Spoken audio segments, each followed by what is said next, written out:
जय श्री कृष्णा। आप सभी का स्वागत है मेरे YouTube चैनल गोपाल दीवानी में। आज हम आपको बृहस्पतिवार की पौराणिक व्रत कथा का रसपान करवाने जा रहे हैं। आप सभी से अनुरोध है कि कथा को पूरा सुनकर जाएं। आइए कथा आरंभ करते हैं। प्राचीन समय की बात है कि किसी देश में एक व्यापारी रहता था।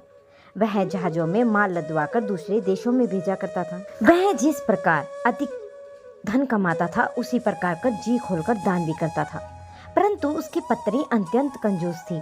वह किसी को भी एक दमड़ी तक नहीं देने देती थी। एक बार सेठ जब दूसरे देश में व्यापार करने गया तो पीछे से बृहस्पति देव ने साधु वेश में उसकी पत्नी से भिक्षा मांगी। व्यापारी की पत्नी बृहस्पति देव से बोली कि हे साधु महाराज, मैं इस दान और पुण्य से तंग आ गई हूँ। आप कोई ऐसा उपाय बताइए जिससे मेरा सारा धन नष्ट हो जाए और मैं आराम से रह सकूं। यह लूटता हुआ धन मैं नहीं देख सकती। बृहस्पति देव ने कहा कि हे देवी, तुम बड़ी विचित्र हो। संतान और धन से भी भला कोई दुखी होता है। अगर अधिक धन है तो उसे शुभ कार्यों में लगाओ, कुंवारी कन्याओं का विवाह कराओ, विद्यालय और बाग बगीचों का निर्माण कराओ। ऐसा पुण्य कार्य करने से तुम्हारा लोक परलोक सार्थक हो सकता है। परंतु साधु की इन बातों से व्यापारी की पत्नी को अधिक खुशी नहीं हुई। उसने कहा कि मुझे ऐसे धन की आवश्यकता नहीं जिसे मैं दान में दूं।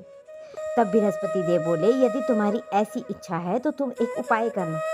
7 बृहस्पतिवार को घर से गोबर से लीपना, अपने केशों को पीली मिट्टी से धोना और केशों को धोते समय स्नान करना। व्यापारी से हजामत बनाने को कहना, भोजन में मांस और मदिरा खाना, कपड़े अपने घर पर ही धोना। ऐसा करने से तुम्हारा सारा धन नष्ट हो जाएगा। और इतना कहकर बृहस्पति देव अंतर ध्यान हो गए। व्यापारी की पत्नी ने बृहस्पति देव के कहे अनुसार 7 बृहस्पतिवार वैसा ही करने का निश्चय किया।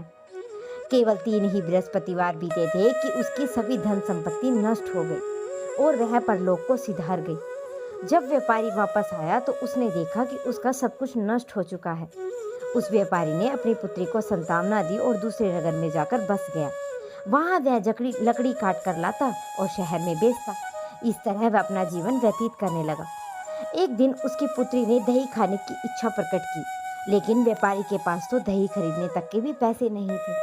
वह अपनी पुत्री को आश्वासन देकर जंगल में लकड़ी काटने चला गया। वहां एक वृक्ष के नीचे बैठकर अपनी पूर्व दशा पर विचार करने लगा। उस दिन बृहस्पतिवार का दिन था।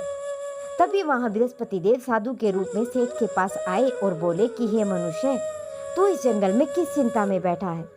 तब व्यापारी बोला कि हे महाराज, आप तो सब कुछ जानते हैं। इतना कहकर व्यापारी अपनी कहानी सुनाकर रो पड़ा। बृहस्पति देव बोले कि देखो बेटा, तुम्हारी पत्नी ने बृहस्पति देव का अपमान किया है और इसी कारण तुम्हारा यह हाल हुआ है। लेकिन अब तुम किसी प्रकार की चिंता मत करो। तुम गुरुवार के दिन बृहस्पति देव का पाठ करो। 2 पैसों के गुड़ व चने लेकर जल के लोटे में शक्कर डालकर वह अमृत और प्रसाद अपने परिवार के सदस्यों और कथा सुनने वालों में बांट दो। स्वयं भी प्रसाद और चरणामृत लो। भगवान तुम्हारा अवश्य कल्याण करेंगे।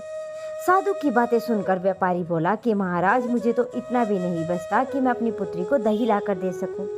इस पर साधु जी बोले कि तुम लकड़ियां शहर में बेचने जाना, जिससे लकड़ियों के दाम तुम्हें पहले से चौगुने मिलेंगे, जिससे तुम्हारे सारे कार्य सिद्ध हो जाएंगे। उसने लकड़ियां काटी और शहर में बेचने के लिए चल पड़ा। उसकी लकड़ियां अच्छे दाम में बिक गई, जिससे उसने अपनी पुत्री के लिए दही लिया और गुरुवार की कथा हेतु गुड़ व चना लेकर कथा की और प्रसाद बांटकर स्वयं भी खाया। उसी दिन से उसकी सारी कठिनाइयां दूर होने लगी। परंतु अगले बृहस्पतिवार को वह कथा करना भूल गया। अगले दिन वहां के राजा ने एक बड़े यज्ञ का आयोजन कर पूरे नगर के लोगों को भोजन के आयोजन पर बुलाया।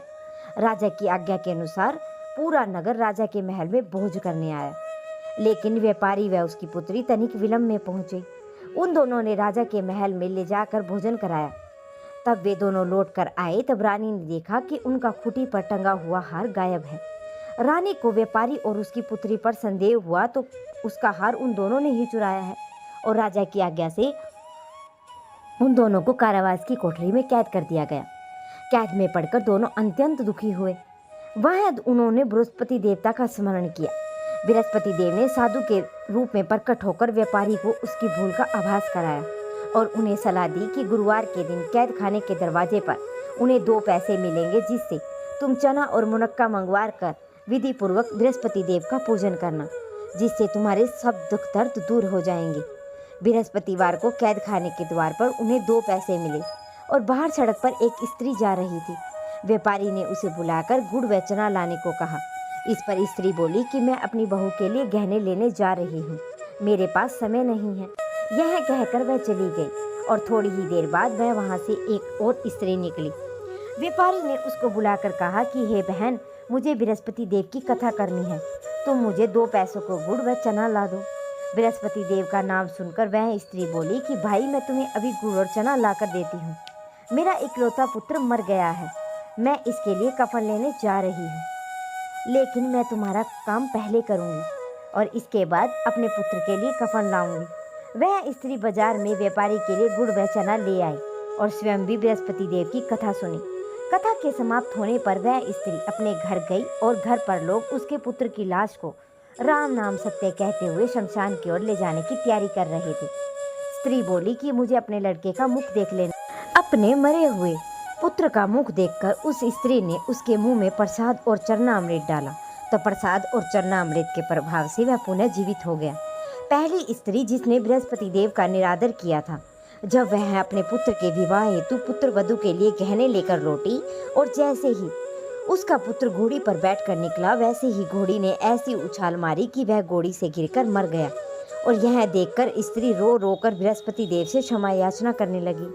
उस स्त्री की याचना से बृहस्पति देव साधु के वेश में वहां पर पहुंचकर कहने लगे कि हे देवी, तुम्हें अधिक विलाप करने की आवश्यकता नहीं है, यह बृहस्पति देव के अनादर करने के कारण हुआ है।